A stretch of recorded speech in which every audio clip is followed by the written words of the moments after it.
That'd be something I'd be very keen to explore further. Hello, Henry. How you doing? Hello, mate. I'm very well. How are you? Yeah, I'm very good, thank you. Mainly because I get to talk to someone who is the elite when it comes to Netflix, obviously with The Witcher and now Enola Holmes. Let's face it, you are the king of Netflix. So with that title, I want to know what you've been binge watching during all of the craziness and weirdness that's going on in the world right now. Ironically, I didn't spend much time watching TV.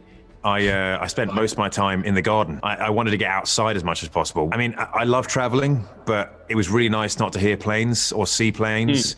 The house I was staying in, there's an A road nearby. I couldn't hear that road at all. It was just peaceful. Wildlife was proper alive in the garden that I was in the house I was staying in.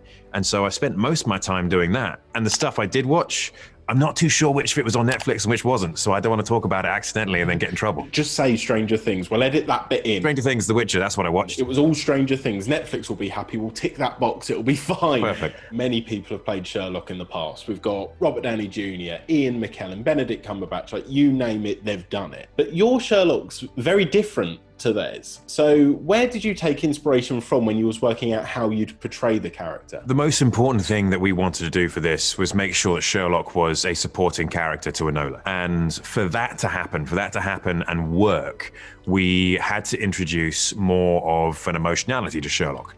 That was a key component because there has to be an emotional connection between Sherlock and Enola, because during that period where the world and society is trying to break her to be just like everyone else, she needs a couple of words from an equal who cares about her and who she cares about. She needs that little bit of extra push just so she can be brave to continue stepping outside the lines when she's starting to doubt herself or she's starting to get snowed under by the weight of societal pressure.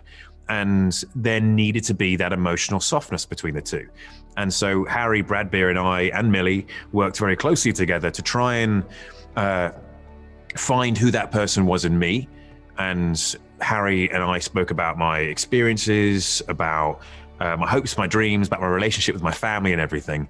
And we found a deep emotional core there.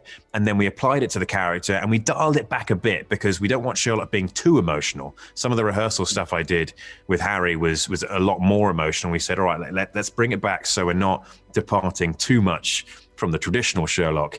And instead we have this great supporting character for Enola. And that was the key ingredients we put into it, because this is Enola's story. This is not Sherlock's story. And we've seen the traditional Sherlock so much that actually it was really nice to have this character who is the traditional Sherlock as far as his interaction with the rest of the world is concerned, but his interaction with this extraordinary special character of Enola, that is different.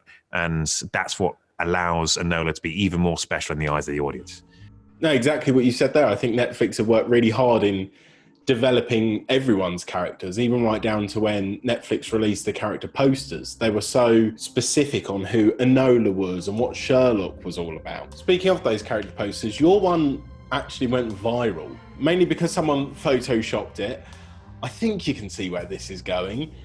Yes, they photoshopped you as James Bond. Oh, yeah. It was. Now, I know you've been asked like a gazillion and one times, will you play Bond? Do you want to play 007? I'm not going to ask you that. Don't worry. You are safe. You are, relax. You haven't got it again. I suppose even if you did want to play James Bond, it looks like we're getting Tom Hardy Bond now. But there is a role opposite him. Would you ever consider going from Sherlock Holmes to a Bond villain and taking on the man mountain that is Tom Hardy? If Barbara and Mike interested me in any capacity to be a part of their movies, then I will gladly have that discussion with them, and that'd be something I'd be very keen to explore further. Well, if you have to be in a James Bond film, twist my arm, I'll do it, I suppose. I'll allow it, yeah. And that's all we've got time for, Henry. I actually need to go get in some push-ups. If I'm going to be one of your evil James Bond henchmen, I really need to work on the guns, you see. Thank you so much for chatting to me, Henry. It's been really fun. Thank you, mate. Appreciate it too.